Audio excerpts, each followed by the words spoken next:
Good evening, friends. Today we'll look at the role of the closed incisional negative pressure wound therapy in orthopedic surgery, more specifically, the total knee replacements and total hip replacement. I'm your friend Vaibhav, and no talk on a wound healing can take place without invoking this particular papyrus. Named as Edwin Smith Papyrus, after the trader who bought this from the Egyptians, this papyrus contains around 48 clinical cases where the initial wound therapy was described in great details. And this is the person who changed the surgery forever, Joseph Lister, who kind of taught us about antisepsis. So, without invoking these two names, we can't proceed any further on a wound management topic. Now let's look at the basics of healing. In fact, this basic of healing is basis of any regeneration of the human body, and it requires three things: scaffold or an extracellular matrix, which could be biological or synthetic. It requires the bioactive molecules, which are the growth factors and cytokines, and it requires cells, which in this particular case of wound is fibroblast or keratinocytes. So if you look anywhere in process of regeneration, for example in bone, we talk about medical signaling cell or MSCs, the scaffold, which is hydroxyapatite or the bony structure, and the growth factors, which is BMP. So any healing requires these three things, or the trio of scaffold, growth factors, and cells. Now let's look at the healing response and the phases of healing. So the first thing that happens is hemostasis. So the wound has to stop bleeding. There's inflammation. This is followed by regeneration, which has epithelial migration, proliferation, and maturation. And finally, the maturation stage in which the contracture happens. So the three phases happen over the few weeks period and starts from day zero, where the inflammation sets in, proliferation happens, and in the end, the maturation takes place. Now, different cells plays different role in the healing process by releasing different growth factors, and each of them is important to and play an important role in performing this orchestra of healing. If you look at the chemical mediators, they range from histamine, serotonin, kinins, prostaglandin, and complement. And if you look at cytokines, they are both pro and anti inflammatory cytokines that are playing a vital role in both acute and chronic wound. Now, moving on to our main topic of dressing. What is an ideal dressing? An ideal dressing creates a moist environment, removes excess exudate, prevents desiccation, allows for gaseous exchange. It is impermeable to microorganisms, is thermally insulating, prevents particulate contamination. It is non-toxic to beneficial host cells, provides mechanical protection, is non-traumatic, it's easy to use, and cost effective. And you will see that no one dressing is ideal for all kind of wounds. So if you have an incisional wound, if you have a partial thickness wound, or if you have a full thickness wound, our choices will vary, and we'll see about them as we proceed in this talk. As I said, the characteristic of ideal wound dressing is one which prevents microorganisms from entering, carbon dioxide and water vapor to escape, retain oxygen, and remove the excess exudate. And different type of dressings play a different role at different stages of the wound healing. So if you look at the drainage, when it is increasing, we go something which is more absorbable. Similarly, if there is a wound depth, then we need to increase the. So different dressings will have different role, and depending on the comfort, absorption capacity, the pain relief, applicability, and debridement, we must choose it as per our need. And this is a small flowchart of what happens with different kind of occlusive dressing, which each have a specific property. Similarly, there are different type of antimicrobial agents which are incorporated in dressing and available under different proprietary names with different spectrum and advantages and disadvantages. We have all known different dressing options from simple Tegaderm, Duoderm, colloid gels, alginate dressing, the foam dressing, the silver dressing, and finally the non-pressure wound therapy. So there are different dressings which have got different role at different scenario. And also we must not forget that there is an important role of compression system in aiding the wound healing. The selection of appropriate dressing would depend on the wound factors, which are primarily the exudates, pain, bleeding, and infection.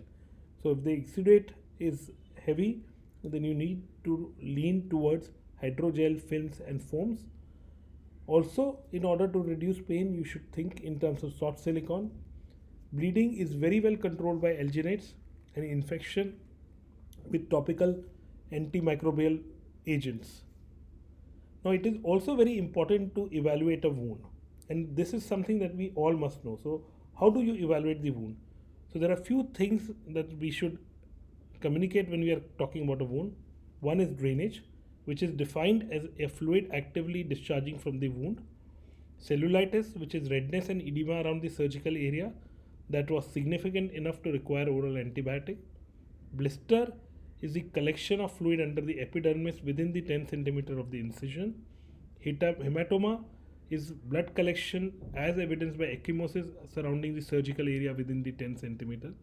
Necrosis is defined as darkened area of skin with no capillary refill within 10 centimeter of the incision. Wound dehiscence is defined as wound in which the skin edges appear together with good apposition, without good apposition. Non-healing wound is defined as a wound in which the skin edges were never in apposition.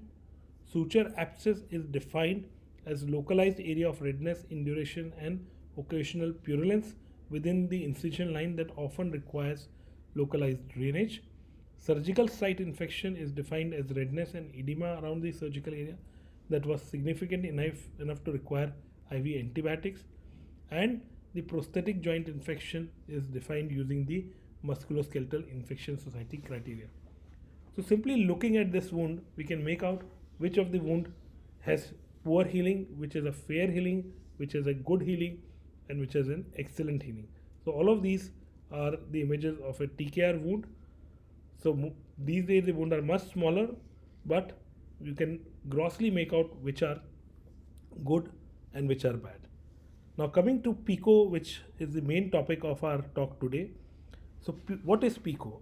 This is a type of a negative incisional closed negative pressure wound therapy, which is canister free single use system and has a sterile pump and a multi-layered adhesive dressing. Now this dressing has 4 layers: silicone adhesive contact layer, which is designed to minimize pain and damage during peel back and to reduce the lateral tension. It's got an airlock layer for even distribution of pressure, an absorbent layer to remove the exudate and bacteria from the wound, and a top film layer which act as a physical barrier and allows moisture to evaporate. This whole pump is operated by 2 AA batteries which deliver a continuous negative pressure of around 80 mm of mercury to a sealed wound. Once activated using a push button, the battery drives the pump for up to 7 days, and LEDs which are there provide alert for low battery status and any pressure leak. So as I said, this is a 4-layer thing. This is an innovative dressing containing the 4 layer, right from the silicone adhesive wound contact layer, absorbent layer, and a top film, plus a airlock layer that distributes the negative pressure across the wound. And here is this dressing along with the AA battery and the device. Now the mechanism of action of these PICO dressing is micro and macro deformation. It facilitates wound healing by decreasing the bacterial burden, promoting the granulation tissue formation, capillary blood flow, increasing the endothelial proliferation and angiogenesis, and restoring the integrity of the capillary basement membrane. And the effect of these things is that the fluid which is removed stabilizes the wound environment. It reduces in less tissue edema, decreases wound healing, and improves the skin graft survival. Now the question often asked is it for every patient? So for whom it is indicated? In my practice, it is indicated for people who have BMI greater than 35 kilogram per meter, use of anticoagulant other than aspirin, people who have peripheral vascular disease or are smoker, people who have diabetes mellitus, history of prosthetic joint infection, are on immunomodulator or corticosteroid, have current history of cancer or hematological malignancy, inflammatory arthritis, renal failure or dialysis, having malnutrition, liver disease, organ transplant, or an HIV. This is a consensus recommendation described by Willy et al., in which the patient related risk factors and the incision related risk factor are mapped, and you will see on the top right hand corner there is a group in which it is strongly recommended, and for the other two it is suggested, whereas there is one group in which it is not even suggested. So patient related risk factor are standard from diabetes to COPDs and nutritional malnutrition, whereas incision related risk factor are divided into the general factors and the operation specific factors. So a general incision related could be high tissue incision, repeated incisions, traumatized soft tissue, and operation related risk factors in orthopedic would mean in people who have undergone fasciotomy, above knee amputations, or a complex fracture. So if you look what's inside of this machine, so you look, this is the box that comes with it. This is the vac pump, there's a circuit board, and there's a battery connection which drives this vacuum pump. Now what is the difference between PICO and NPWT, which is the vac therapy that we say? It differs that there is no separate canister, it is portable and disposable, so that patient can walk with that small device. The most important thing is the dressing mechanism, which claims to distribute the pressure evenly, making it most useful for the incisional wounds rather than a chronic discharging wound. And there is enough evidence in literature and even the meta-analysis which has kind of proved its utility in certain high-risk patient and certain high-risk incision. Now briefly, I'll just run a small video on how the PICO can be applied on a wound. This is a knee replacement patient in which there was hematoma around the wound site. So we decided to put an ECO. This is the dressing, it comes along with it. You can see that is the top layer. After cleaning the wound, this is put, the sides are sticked. So the edges are smoothed with the hand.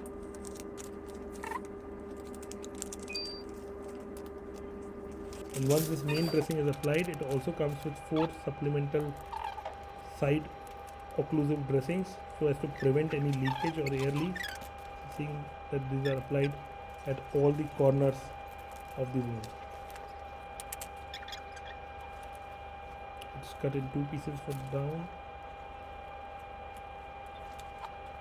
And that's it. And now the canister is being connected and the air seal is checked. So that's a very simple procedure of putting a PICO dressing. And before I end, I'll say that these are the advances that have happened from many centuries ago, when simple bare was used in Mesopotamian cultures to improve the wound healing. We've become much more sophisticated these days. I thank you for your attention, and I welcome any question that you may have on this subject. Thank you very much.